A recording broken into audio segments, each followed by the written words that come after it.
Hello everyone, welcome to X-Plane 11. I'm really excited to show you a brand new aircraft from Carenado today. This is their new Cirrus SR22 Turbo and it is a looker. I mean, look at this beautiful aircraft. It is very sleek, very modern. I guess if you had a PPL, this would be the sports car of the skies. And as usual, Carenado have done a 10 out of 10 job with the detail of the exterior. Full 4K textures throughout and that beautiful PBR rendering. Look at that shine there. And it's actually quite hard to make an aircraft with a perfectly smooth canopy, particularly a transparent canopy like that. And that is done to perfection. Just look at that. And I've been scrutinising this aircraft for ages, just looking around, and there's just not a blemish on it anywhere. It's a really true to life representation of the real thing. And we're in the HP Reverb in VR, and trust me, you can see everything, every little detail in this headset. And yeah, just absolutely gorgeous. So we'll have a look inside as well. And it's the same story in the cockpit. As you can see here, it is just exquisitely modelled. The upholstery, the different materials, the shine, and it doesn't matter how close you get to these gauges, everything is there in all its glory. And you know, in VR, I've said this many times, you know, maybe even like 3 or 4 years ago, people used to build cockpits and spend so much money, thousands and thousands of pounds, just to replicate one aircraft type. But now in VR, you just basically put your headset on and you are basically inside any aircraft that you want to experience. And it's very roomy in here actually. I'm quite surprised the amount of space there is in this aircraft. And you really get a sense of that modern feel with those huge G1000 Garmin displays. But even with all the newness, I like how Carenado have just put a bit of a worn touch to this aircraft. As you can see here, there's some paint on the pedals there. So I'll just open the doors, because in true sports kind of car style, I guess, with this aircraft, the wings, sorry, not the wings, the doors open like a gull wing type design and have some fantastic sounds to go with it as well. Just so you feel you're really in your own personal Lamborghini for the skies. And this is a very fast aircraft. There's a couple of little niggles with it. If I, you know, at the moment with this particular version 1.1, the batteries have a certain whine to them that is too loud in my opinion. And I think some of the warning sounds when you're wearing headphones can be too much. So to protect your ears, I'm going to start this aircraft up first. Well, I'm going to edit it out basically so that you don't have to endure some of those warnings that come up. But I'll just show you what, it's very easy to start up. You basically put on both these batteries, make sure your mixture's fully rich, which it is already. The boost pump will come on, and magnetos. Obviously you need to make sure your fuel quantity is to the desired tank, and then you're away. So we'll do that now and I'll get back to you in a moment.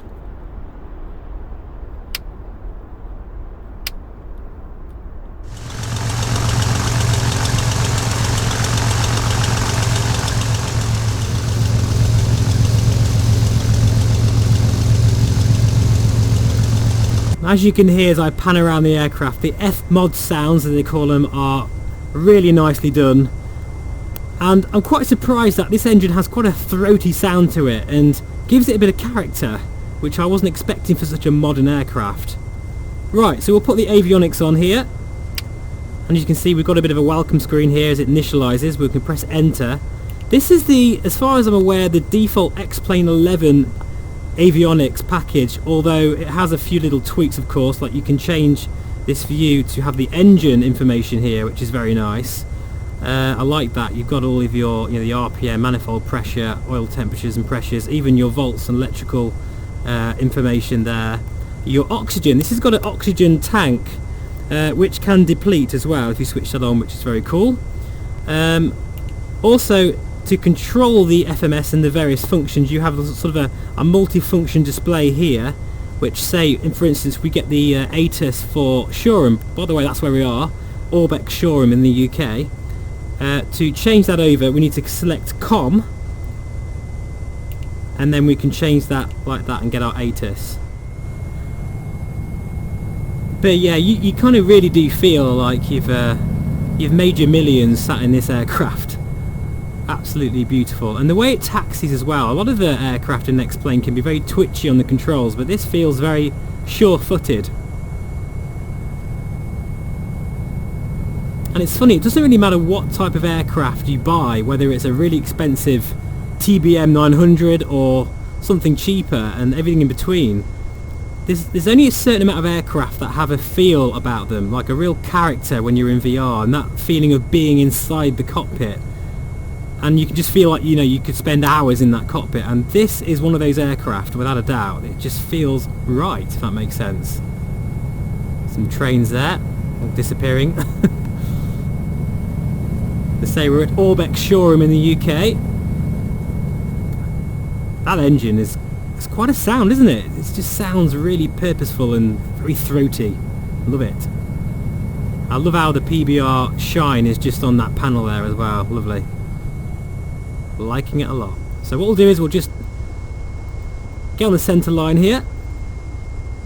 It's worth saying as well, guys, that no matter where I fly this bird, I'm getting a really good solid 45 frames per second even when I'm recording. And with those panels being shown as well, that is absolutely incredible performance. Very impressive. Right, so we want to put our flaps down. Everything, by the way, is VR compatible, as you can see here. Just get our trim set, actually. Make sure everything is all in order. And we'll go for a takeoff. Here we go.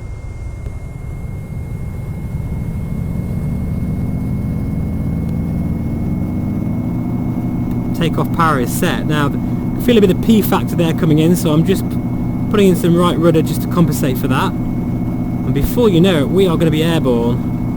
You can see there my rudder movement, and there we are, leaping off the runway there. And yet, the performance is absolutely staggering in this aircraft. So let's go outside and listen to those beautiful sounds.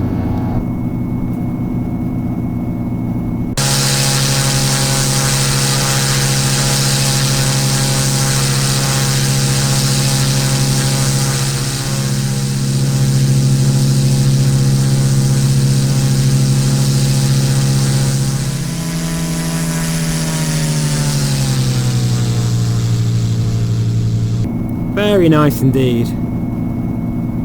Right, so what we'll do is we'll just cut back and we're going to fly over the coastline here. This is the South Downs in the UK, beautiful area.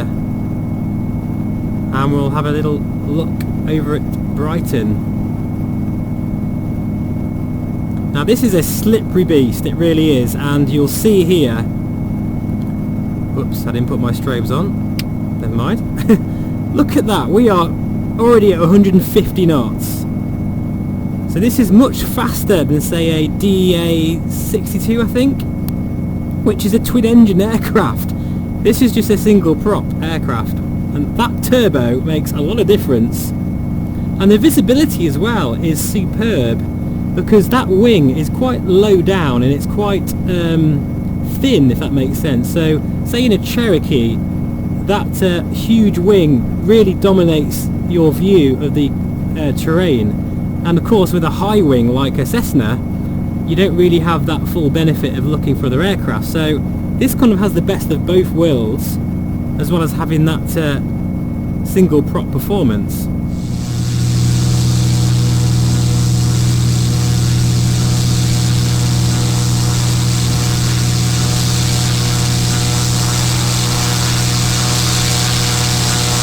Gotta say, this aircraft is a bit of a looker. Very nice indeed. Just from every angle it just looks gorgeous. And of course I've never flown a real SR22. I've never even sat in one before, but so I can't really vouch for the physics, but I think with the blade element theory I have put this aircraft through a few general handling manoeuvres with steep turns and stalls, and it does behave as you'd expect really with the left wing drop, and you can spin this aircraft. Trust me, I've done it and it's very scary. but it is modelled very well indeed. So we'll have a look outside now as we're just passing over Brighton Pier. So I think this would be a nice time to have a look at the beautiful views out here.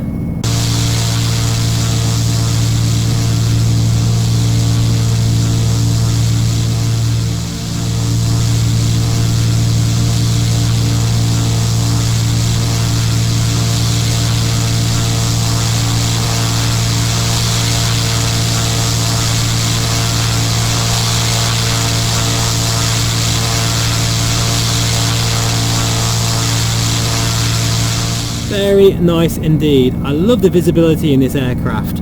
I'm definitely going to use this for my Washington tour, which I have intended on doing since Christmas. But I don't know, I think I've just been unconsciously looking for an aircraft like this to tour around that scenery. And this is perfect for the job. It's fast, it's nimble, it's beautifully modelled, and in VR it is a joy to fly. So what we're going to do now is we're going to set up, because I think maybe what we'll do is we'll go to Goodwood, which is down the road from here, and land there. So if we go to our flight plan page and put the autopilot on, which is that one there, nav mode, and we'll hold here 2,100 feet. It's easy as that. Now there's no synthetic vision. I'm not sure if there is in the real thing. I'd imagine there would be, but that's not modelled in this aircraft. Also, as you know, Cirruses are quite famous for their parachute system. It's kind of modelled in the sense that you can select that. I'm not going to do that right now because that's going to reset the flight, but that does come off and you have like a handle. You pull that and I think that's what resets the flight. So you're not going to get the model of the parachute, but then I'm not expecting for things to go wrong anyway, so hopefully we won't need that. Other things like basically the little details, like say this fan for instance, if you don't know if you'll be able to hear this very well, but you can hear the different intensities of the fan coming into life. Can you hear that? I love that. It's those little details that I absolutely love the most. Just going to be passing Shoreham again at 150 knots, and we're just purring really at 74% power. You could get places very quickly in this. In fact, I think I'm going to do a few European trips actually in this. It just feels really solid and very polished. As I say, if it wasn't for those few little sound issues, and sometimes you get a strange battery 1 warning on the PFD display there, just a few of those little niggles, once they're sorted, then it's going to be perfect. As I say, Carenado have assured me that those fixes are going to be done very soon. You know, it kind of reminds me of when I flew in an almost brand new Cessna 182 last year that had a G1000 suite avionics package in it, and it had a certain newness to it, had a certain smell to it. And it's almost like I'm being transformed back to that feeling, being in VR, of that smell. I'm just looking around here and it just feels just so good. The Reverb is just the most perfect headset for flying right now, and when you get an aircraft like this, there's only so much talking can do to express how it feels, but you've got to just experience it yourself. Now if we go in the back here, it's the same story in the back. The seats just very, very nicely modelled. I've got all the reflection detail on. As I say, I'm getting 45 frames per second. So yeah, what's there not to like really? This is really nice.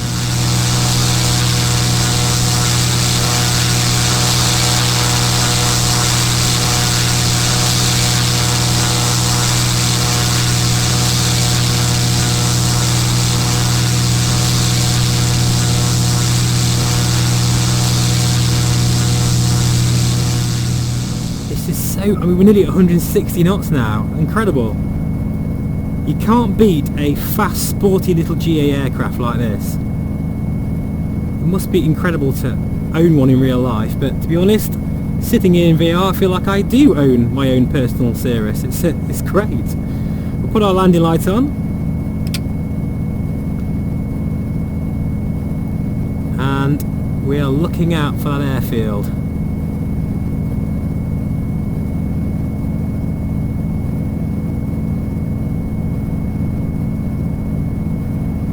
It almost feels like it's like a bubble canopy. I can see what the designers have tried to do with this aircraft. They've really had the emphasis on visibility. And you would never know that flying this on a 2D screen, but being inside the aircraft, you kind of know how, you know, what their design approach was. I mean, this huge window, you can see really right below you and right up into the sky. And I think that's why it's such a joy to fly. Okay, Goodwood is right off our nose there.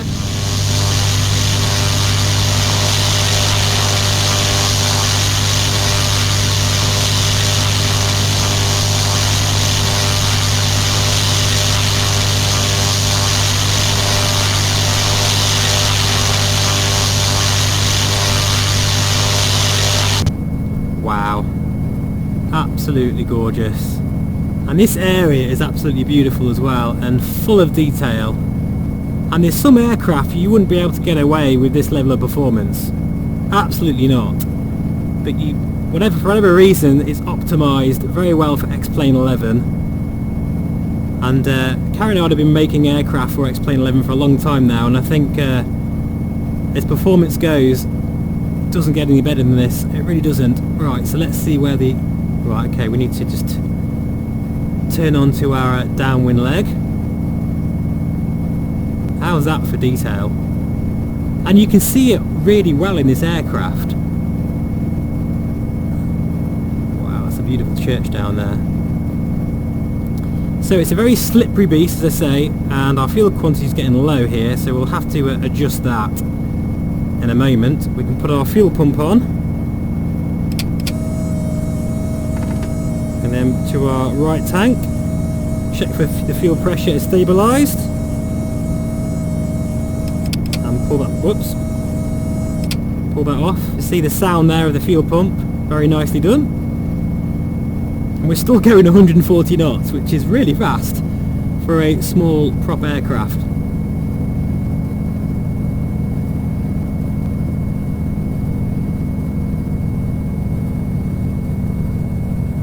Onto our base leg.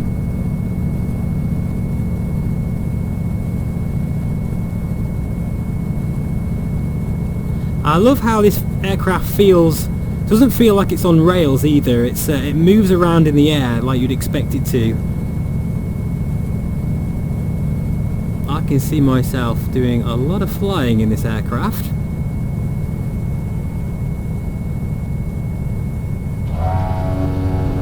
It's funny, there's some aircraft that kind of come and go and you kind of forget about them, but this one, I don't think that's going to be the case.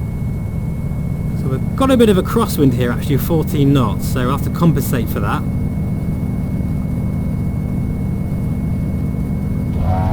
Full flaps now.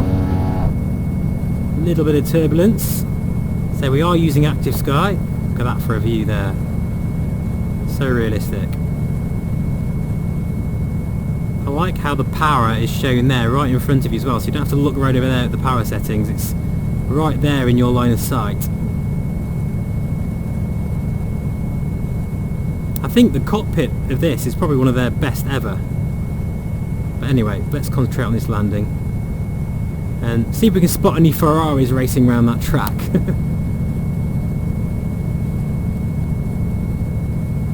Oh wow.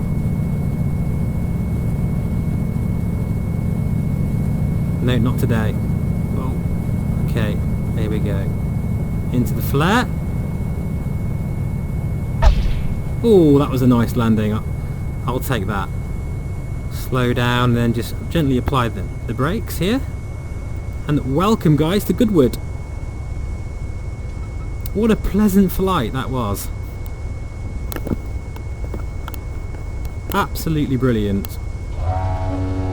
So what's my verdict? Well, I think it's pretty obvious that I am falling for this aircraft big time. think once those little niggles are sorted out, this will be perfect. I think the only thing I wish that keypad worked. I don't think whether that is a bug or not, I don't know, or whether that's something that's just not a feature of this aircraft, but yeah, you can't use the letters on that keypad.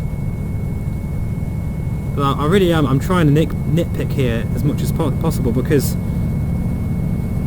I don't know, I feel like me and this aircraft, we're going to be good friends. And as I pull into the general aviation parking, I'm going to be scoured by all of those jealous pilots in their Cessna 152s and their Cherokees. Like, oh, check this guy out in this new Cirrus with his full-on G1000 avionics suite. You kind of feel like that there in VR. It's really, really amazing. We'll just find somewhere to park. I love the way this aircraft feels on the ground as well. Very natural to steer. Not twitchy or anything like that. Right, I think we'll park. I have no idea where we're going to park. I wonder if we can squeeze in. In fact, I'll tell you what, we'll park on this little square here, because we do need some fuel, and that looks like the fuel truck to me.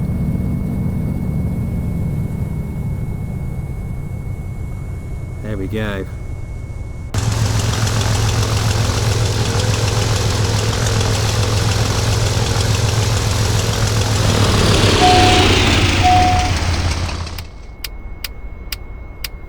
Okay there, so I've just edited out my engine shutdown, because again there was lots of beeps, which are all fine, but they're just a little bit loud at the moment, and I don't want to hurt anyone's ears. That's not cool. So all that's left for me to do is to open these gull wing doors, Lamborghini style. And yeah, thanks very much for watching, guys. Let me know what you think to this aircraft. I think it's a winner. I think it's going to be a welcome addition to my GA fleet.